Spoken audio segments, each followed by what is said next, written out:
संतों को एकजुट करने के लिए यात्रा पर निकल उठे हैं।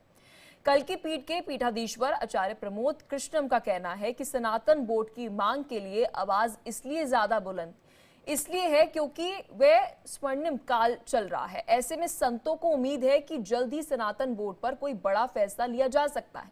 अब देखना होगा कि संतों की मांग कब पूरी हो पाती है।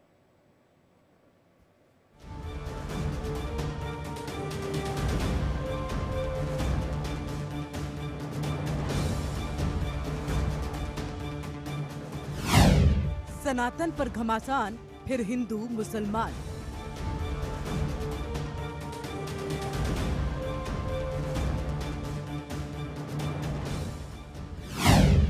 हिंदू राष्ट्र की हुंकार, साधु संतों की पुकार।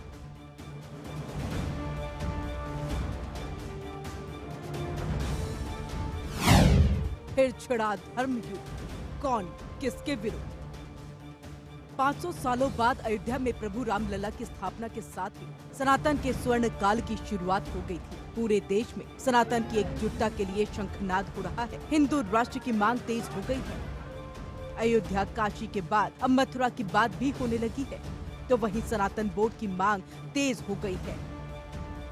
धर्म गुरुओं ने सनातन को लेकर अपनी आवाज को बुलंद कर रखा है। साधु संतों को ऐसा लगता है कि सनातन के लिए यही सबसे स्वर्णिम काल है।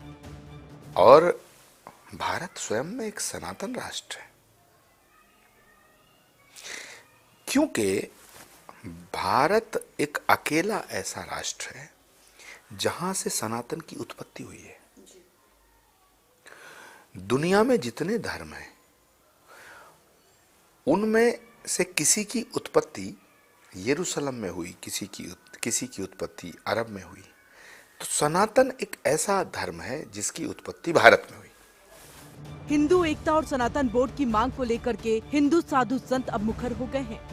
एक तरफ दिल्ली में धर्म संसद का आयोजन किया गया, जिसमें सनातन और हिंदू राष्ट्र पर चर्चा हुई, तो वहीं बाबा बागेश्वर हिंदू एकता यात्रा चला रहे हैं। पंडित धीरेन्द्र शास्त्री ने कहा कि यही सही वक्त है जब सनातनियों को एकजुट हो जाना चाहिए।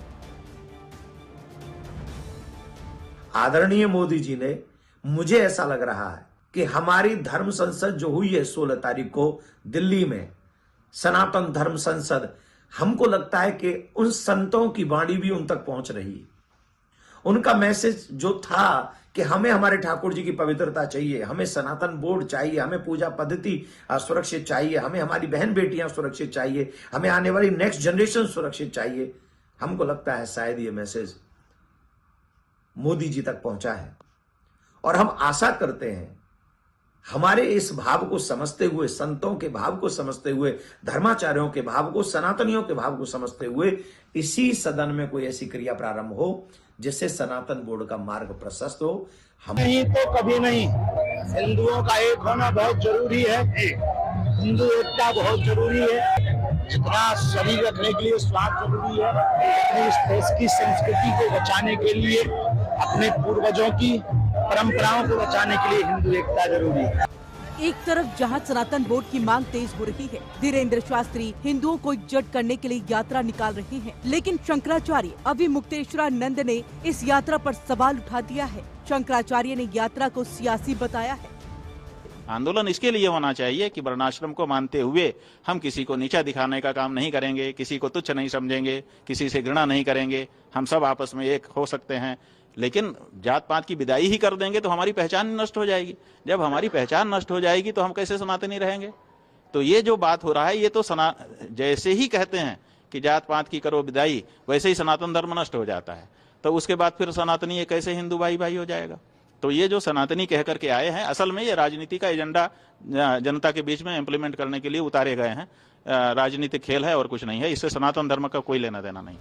एक तरफ जहां सनातन को लेकर साधु संतों की आवाज मुखर है, तो वहीं मौलाना तौकीर रजा ने ये कहा कि जिस देश में 80% आबादी हिंदू है, तो हिंदू राष्ट्र की मांग क्यों? तौकीर रजा ने कहा, हिंदुओं को धर्म संसद चलाने की परमिशन दी जाती थी, लेकिन मुसलमान कार्यक्रमों को अनुमति नहीं मिलती है। संभल में मस्जिद विवाद को लेकर के भी उन्होंने सरकार को घेरा। मेरे प्रोग्राम में तमाम धर्म गुरुओं को बुलाया गया था, हर मजहब के। अच्छा। और जो गैर मुस्लिम हिंदू एक्टिविस्ट हैं उन लोगों को बुलाया गया था, राम पुनिहानी जैसे लोग और प्रोफेसर हर्षमंदर जैसे लोगों को, इन लोगों को बुलाया गया था। मैं अमन और शांति, मेरे लोग नहीं बोलते, मैं नहीं बोलता, उन लोगों से मैं बुलवाना चाहता था। मेरे मंच से वो लोग बोलते, मेरे लोगों के सामने वो लोग बोलते तो देश में एक अच्छा मैसेज जाता।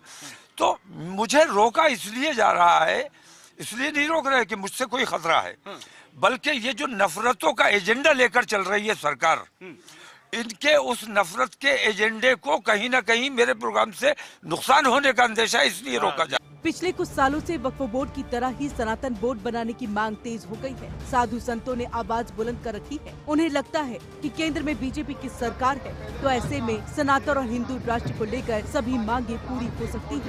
यात्रा जारी है और यात्रा का मकसद यही है। Bureau report, India daily.